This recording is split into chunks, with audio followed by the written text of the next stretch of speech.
ونسلم على رسوله الكريم. أما بعد، فأعوذ بالله من الشيطان الرجيم. بسم الله الرحمن الرحيم. ربنا اغفر لي ولوالدي وللمؤمنين يوم يقوم الحساب. صدق الله العظيم وبلغنا رسوله النبي الكريم. إن الله وملائكته يصلون على النبي يا أيها الذين آمنوا صلوا عليه وسلموا تسليما. اللهم صل على سيدنا ومولانا محمد وعلى آل سيدنا ومولانا محمد وبارك وسلم وصل عليه. اللهم صل على سيدنا ومولانا محمد وعلى آل سيدنا ومولانا محمد وبارك وسلم وصل عليه. اللهم صل على سيدنا محمد وآله وعترته بعدد كل معلوم لك.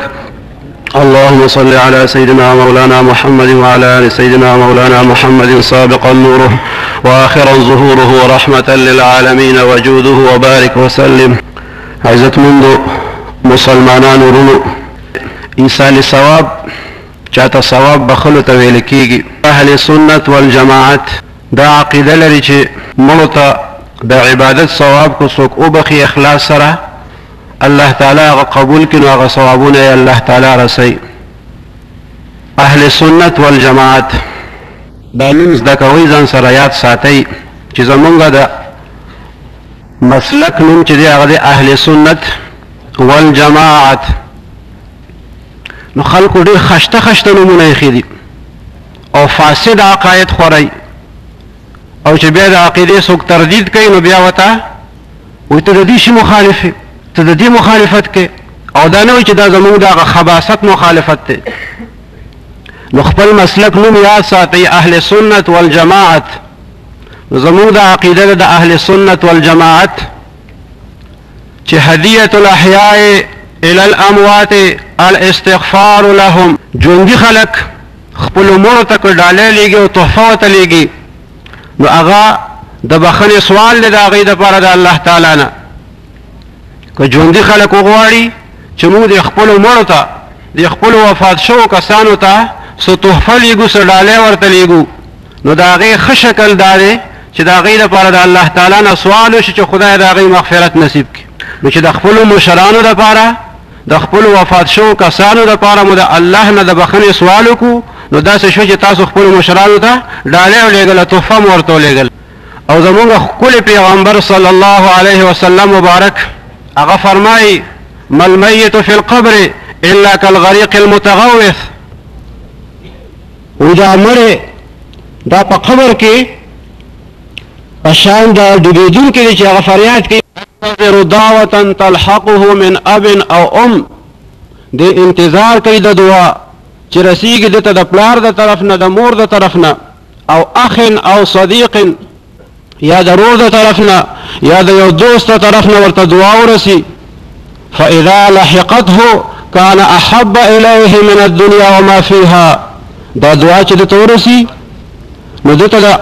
دنیا نه او په دې دنیا کې چې څه دي د هغې نه زیات په دغه دعا باندې ډېر خوشحاله شي. حدیث شریف کې الفاظ داسې راغلي چې ینتظر دعوة، د دعا انتظار کوي.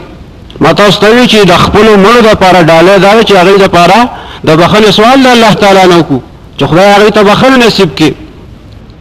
نو چې د بخښنې سوال دې ورته وکړو، د دې هغوی په انتظار ناست دي،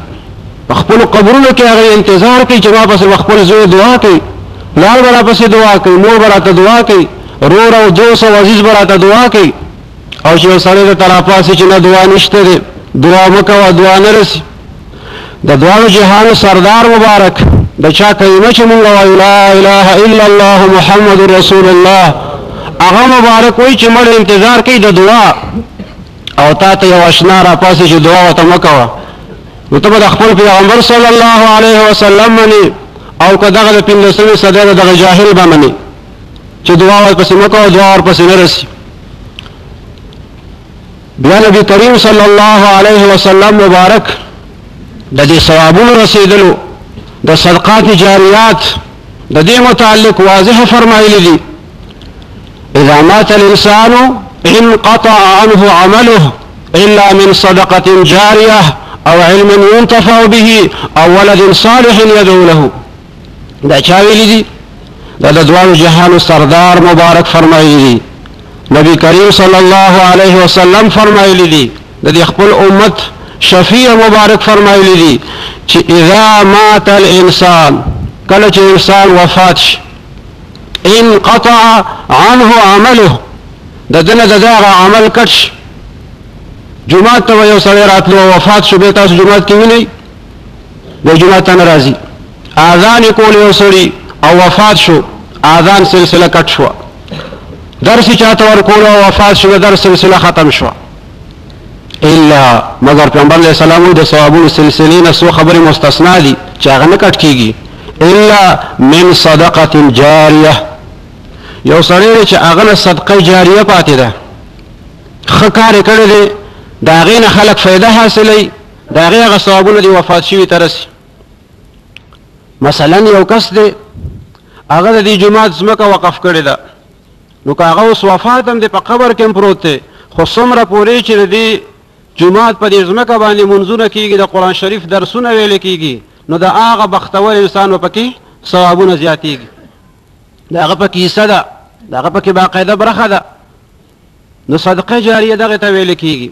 دی جمعات کې نور چا کار کړی وي نور جمعاتونو کې کړی د الله تعالی د رضا لپاره دغه ته صدقه جاریه ویل کیږي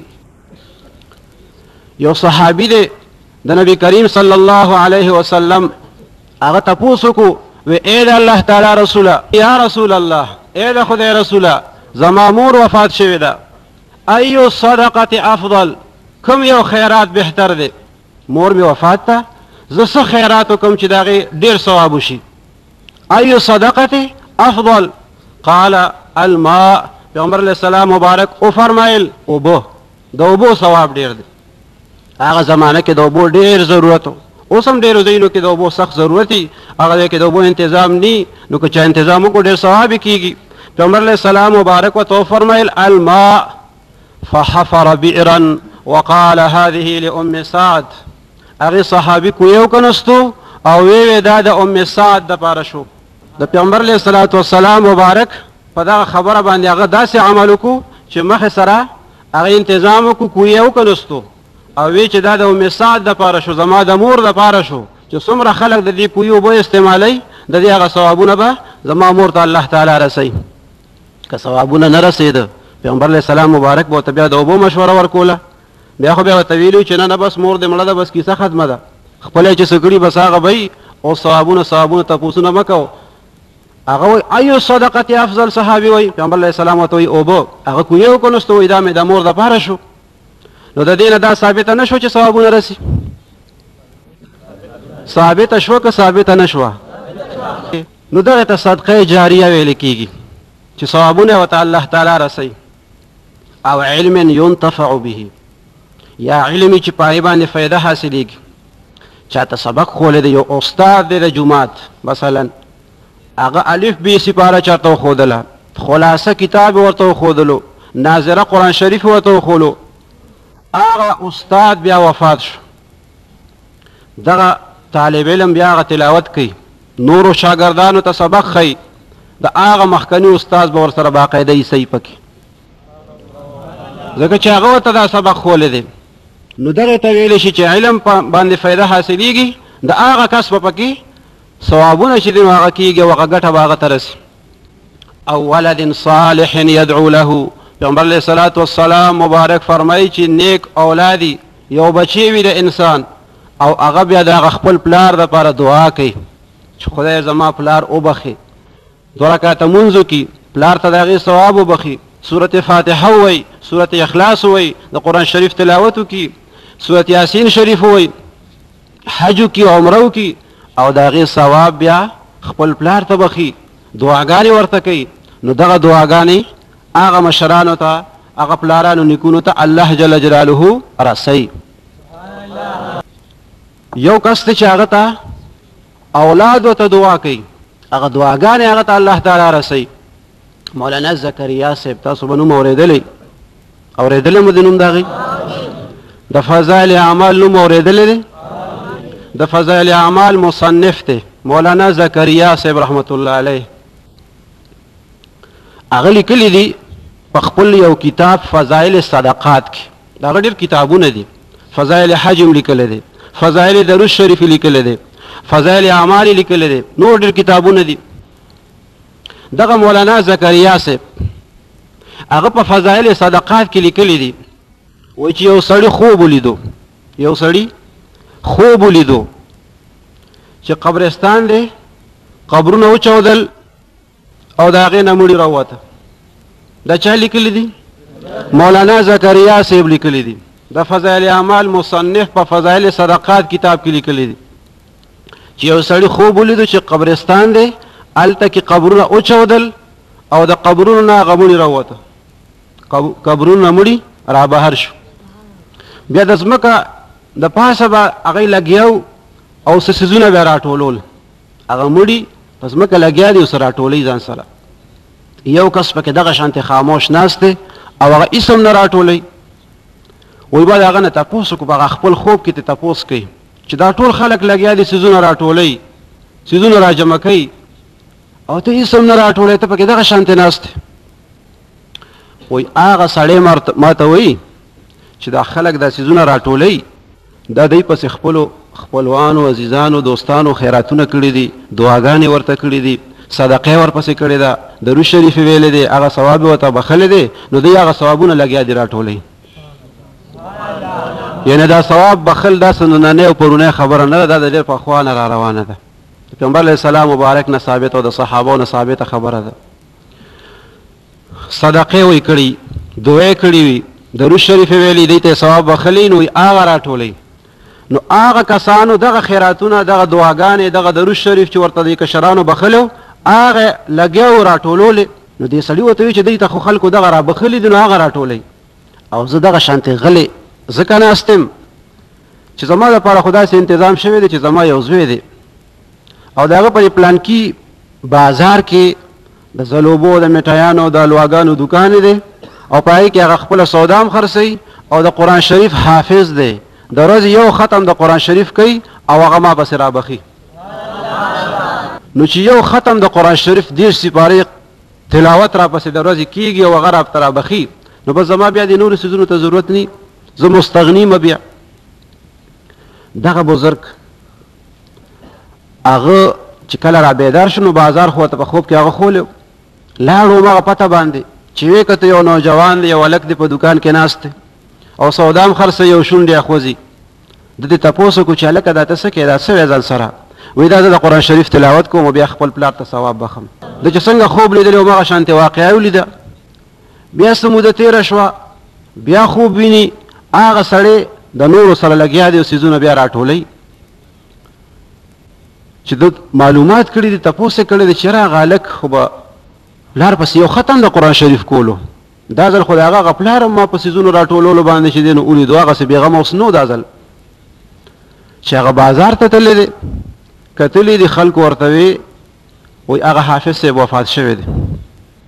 هغه دوکاندار وفات شوی، نو پلار ته یې د ثوابونو هغه سلسله اوس نه رسي، هغه یو ختم چې به ورته تلو. نو د دې واقعې نه دا پته ولګېده د مولانا زکریا صاحب د دې واقعې نه چې ثواب څوک چا پسې بخي، اخلاص سره یو عمل وشي،